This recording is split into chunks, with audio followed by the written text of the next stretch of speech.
Қорғаныс министрлігі, қала әкімдігі және патриоттар атынан осы ғимаратты қала тұрғындары мен оның қонақтарына сыйға тартқалы тұрмыз. Бұл біздің ата-бабамыз шайқасып, жауды жайратқан қару-жарақ және әскери техникалар музейі.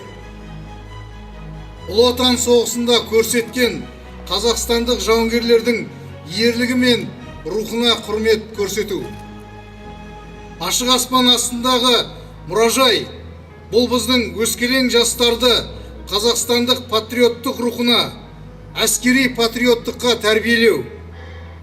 Болашақта осы мұражай алматылықтар мен қала қонақтарының сүйікті орны болатынына сенімдіміз. Келе жатқан отан қорғаушы күнімен және ұлы жеңіс күнімен құттықтаймын.